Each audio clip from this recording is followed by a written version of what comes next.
మీ ma'am అంటే ఆర్టిస్ట్‌గా చేస్తూ తను సంపాదిస్తూ మీకు మనీ ఇచ్చేది. మేబీ మీరు ఇన్‌ఫ్లుయెన్సర్‌గా మేబీ ఎర్న్ చేసి ఉండొచ్చు. మీరు తీసుకున్న రెమ్యునరేషన్ అవ్వచ్చు, మీరు సంపాదించిన దాంట్లో మీ మామ్‌కి ఏమన్నా ఇచ్చారా? ఆర్ ఎల్స్ మీ ఫస్ట్ రెమ్యునరేషన్ మీ అమ్మకి ఏమైనా ఇచ్చారా? ఆ! ఫ అంటే ఇన్ని రోజులు అది కాదు. నేను ఫస్ట్ నా రెమ్యునరేషన్ ఏం చేశాను, ఫస్ట్ ఎవరికి గూగుల్ పే ఫస్ట్ నాకొచ్చిన వెంటనే ఎవరికి పంపాను? ఆవిడకే పంపాను. లేదండి. నేను జెన్యూన్‌గా ఈ మధ్య కొంచెం రెస్పాన్సిబుల్‌గా ఉంటున్నాను. తను కొంచెం పెట్టుకుంటది. తన పాకెట్ మనీ కోసం, తన షాపింగ్ కోసం పెట్టుకుంటది. మిగిలినవంతా నాకే పంపిస్తది.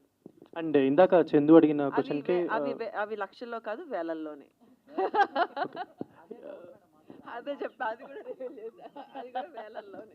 సో మళ్ళీ ఆ వేలల్లో నుంచి ట్రిప్పులు ఎలా వెళ్తున్నారు అని రాసుకోకండి. ఆ వేలల్లోనే బడ్జెట్‌లోనే ట్రిప్పులు దాని వెళ్తున్నారు. గురించి అడుగుదాం. యాక్చువల్లీ ఒక ఇండిపెండెంట్ వుమెన్‌గా ఉంటూ ఒక అమ్మాయిని పెంచుకుంటూ తను ఒక మంచి పాత్‌లో తీసుకెళ్తున్న మీరు లైక్ ఏదైనా ట్రిప్‌కెళ్ళినప్పుడు పోస్ట్ చేసినా, ఏదైనా ఫోటోస్ అలా పోస్ట్ చేసినా, వీళ్ళేదో బాగా సంపాదించేస్తున్నారురా, వీళ్ళేదో బాగా ఎర్న్ చేస్తున్నారు, సినిమాల్లో చేస్తే ఇంతెందుకు డబ్బులొస్తాయని డిస్కషన్ కూడా జరిగి ఉండొచ్చు. మీరు కమెంట్స్‌లో వీటిలో సో అలాంటి వాళ్ళకి మీరేమైనా any answer to them or ఇన్ని రోజులు ఆవిడ ఆన్సర్ చేస్తుంటారు కదా! So I will answer these అంటే ఈ గత 1, 2 మంత్స్‌గా నేను ఇన్‌స్టాగ్రామ్‌లో అంటే అందరికీ మెంటల్ హెల్త్ అనేది చాలా ఇంపార్టెంట్. సో అది కొన్నిసార్లు అది ఎందుకు ఎవరికి డౌన్ అవుతుంది, ఎక్కడ అవుతుంది, వి నెవర్ నో.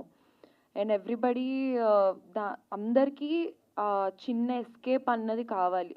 ఆ పాజ్ బటన్ మన వర్క్ స్పేస్ నుంచి. సో ఇప్పుడు ఒక మిడిల్ క్లాస్ వాళ్ళకి ఇన్కమ్ ఒక 60,000 రూపీస్ అయినా వాళ్ళు సేవ్ చేసుకొని 10,000 రూపాయలు ట్రిప్ వెళ్ళి రావచ్చు. సో మేము అంతే వచ్చి అస్సలు రావు అని కాదు కదా! సో ఇది వరకు ఆవిడ ఒక్కటే చెయ్యి అయింది. ఇప్పుడు మా ఇద్దరిది అయింది. సో మా ఇద్దరి చేతులు కలిసి మా ఇద్దరితో మేమిద్దరమే వెళ్తున్నాము. So it's our money. దాంట్లోనే సేవింగ్ చేసుకొని, దాంట్లోనే కొనుక్కొని కొంచెం దాన్ని లగ్జరీ అనకూడదు. లావిష్‌గా ఎప్పుడు పోతామో తెలియని జీవితాన్ని ఇప్పుడు ఎంజాయ్ చేయకపోతే ఎప్పుడు ఎంజాయ్ చేస్తాం అన్నది నా కాన్సెప్ట్ అంతే.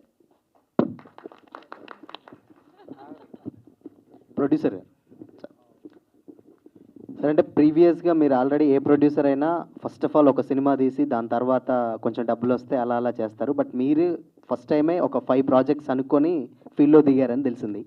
బట్ ఆల్రెడీ ఒక్కొక్కటి ఎదుగుతూ వచ్చారు. ఫస్ట్ విరాజి, దాని తర్వాత శబరి, ఇలా ఫస్ట్ శబరి, తర్వాత విరాజి, ఇలా వచ్చారు. బట్ నెక్స్ట్ 2 సినిమాలు ఆల్రెడీ లాక్ అయ్యా, లేకపోతే దీంతో 5 అని ఎక్కడ చెప్పలేదండి. అది ఏదన్నా మీరు ఇప్పుడు అంటే నేను వింటున్నా, కానీ నేను ఇంత ముందులా కూడా చెప్పాను. రెండో సినిమా చేసేటప్పుడు కూడా అనుకోకుండా నా second project, third project set అయినాయే తప్ప నేనేమి జస్ట్ ఒక ప్లాన్ చేసుకొని 3 సినిమాలు చేయాలి, 5 సినిమాలు చేసుకొని అలా రాలేదు, అలా చేయట్లేదు కూడా.